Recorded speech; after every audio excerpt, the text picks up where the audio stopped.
DJ Target, you've literally just come out of the studio here at the International Radio Festival. You just told me this is a first for you. Yes, safe to say I've never done a radio show from a fort before, so that's definitely a first, but I thoroughly enjoyed it. Yeah, let alone a haunted fort. Yeah, I'm trying to block out the fact that you and other people keep telling me that this place is haunted. I'm trying to just like leave that at the side of my mind. And you told me this particular, where we are sitting right now, is like really haunted. Yeah. So I'm not, I don't know. I don't know how I feel about the haunted stuff, to be honest. If you see me dart off mid-interview, you know why. Okay. There's like a Target-shaped hole through the door. That'll be why, yeah. So I know you've literally just landed, gone straight into the studio, done your show, come off, and then something surprising happened with a load of radio students. Another first. This is like a day of first, because we were asked by Radio Immaginario, which is based in Italy. It's like a teen radio station. They asked us to join them on one of their episodes on the show they were doing, and they wanted to speak to me and my producer Sarah.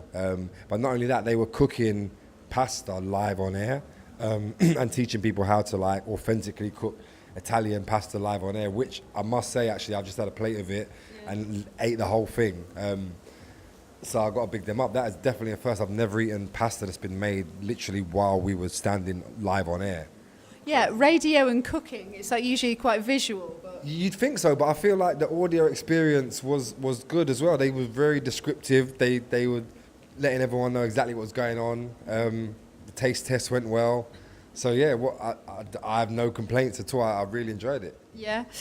You are here obviously to represent BBC One Extra. We were chatting about the fact that it's just growing and growing, and the music that you are basically, I don't want to say responsible for, but showcasing, and you do the new music show. Mm-hmm. Yeah, well, One Extra was set up in 2002, back when, urban music, black music, whatever you wanted to call it, wasn't getting national radio support. And in those 15 years, we've seen what One Extra's done and what the scenes have done, and now we're looking at the music that is kind of literally running the UK music scene and the charts, and all of these artists are selling out tours and selling merchandise and making movies, and it's literally like a huge empire now, and we're still very much at the forefront of everything that's going on across all of those genres. And we've been kind of like a hub for these new artists coming through. They know that if they've got quality music and they really want to make a go of it, One Extra is a place that supports and helps to push those artists through. And we've seen so many artists come through the ranks and go on to great things. So it's just a great time to be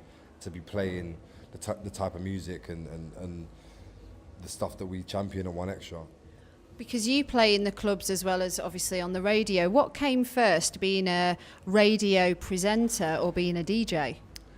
I was a DJ first and foremost. Me and my friends, when we were growing up, we were just humongous fans of jungle music as like 12, 13-year-olds. And literally by the time I was 14, I was trying to learn myself how to mix. And literally by 15, I was on pirate radio. Originally, I was just DJing on the radio. I had MCs who did their thing with me. I was a part of Roll Deep and that whole clique and collective. So I didn't have to really present radio shows until many years later. So the DJing definitely came first, and it just kind of grew into radio. And off the back of that, I kind of upped my presenting skills. There was a time when I wouldn't have been able to talk into a microphone. I was just really shy, or I just didn't like the way my voice. When you first hear your voice out of a speaker, you're like, no way do I sound like that. And I wasn't confident with it at all at first. And now it's crazy because it's just like second nature to turn on the mic and just start gassing. Yeah, basically. Can you remember your first ever radio show? Can you remember doing it? Yeah, 100%. I wrote about it in my book as well. If anyone wants to check it out, Grime Kids, it's out right now.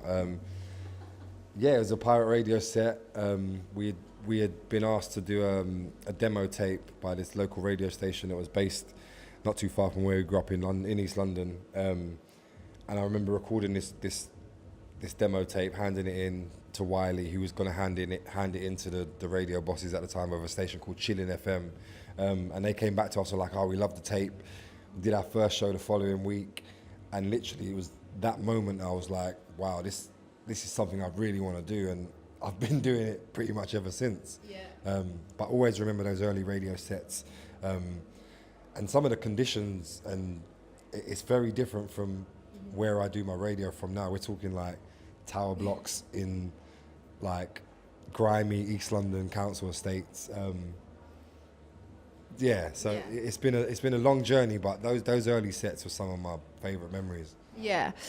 Talking about pirate radio, I was having a bit of a chat with Gordon Mack, from obviously the Kiss era, and now he does My Soul Radio. And he said to me he thinks that there aren't pirates anymore because of the way radio consumption has changed with like streaming and DAB. Would you agree? I think that the role of pirate radio is probably a bit different. Back in, when we were doing pirate radio, that was like literally the only platform we had. If you made a certain type of music, or if you was a certain type of DJ or MC, you had no chance of getting on mainstream radio, national radio. There wasn't a One Extra that existed. Radio 1 wasn't touching it, and it was literally the only place we had to be heard. And that's really, in the beginning, that's all we wanted, to just be heard. So I guess in 2018, where you've got streaming services, you've got internet radio, you've got community stations with licenses, you've got legal radio, you've got pirate stations that have kind of evolved into legal radio stations, you've got stations like One Extra, you've got all of these different platforms. So I think pirate radio's role has changed. It's not as essential for those artists coming through, but at the same time, it's still, as far as I'm concerned, always been at the forefront and amongst those local communities, which is really important. Yeah. For me, because I am a radio presenter and a DJ as well, I feel like it's a calling as opposed to just my career, and I'm sensing the same for you. Oh, without a doubt. Like, I can't believe I get paid to go on the radio still. I don't tell my bosses because they'll probably want to pay me less, but the fact that I get to do this, and I was doing it for so long before it was actually a career, and the fact that I get to do this and travel to places like this to represent what I do in the UK on an international scale and play in the clubs and share all this new music to people who love it is incredible. Yeah, most definitely. It's 100% my calling is like to share new music or be amongst this whole thing around new music. And I know you have just arrived, and you're probably trying to still wrap your head around the International Radio Festival because there isn't really anything else like it.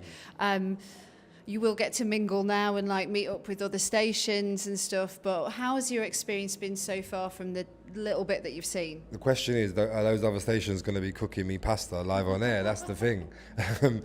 So no, it's a bit of a whirlwind because we are kind of in and out, but just great to be here to showcase what we do, to be able to chat to other people from around the world and hear about how they run their different stations and the different types of music that people are here showcasing and playing.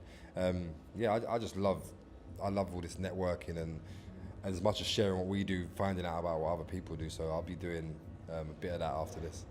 Nice. Thank you so much. Thanks for having us.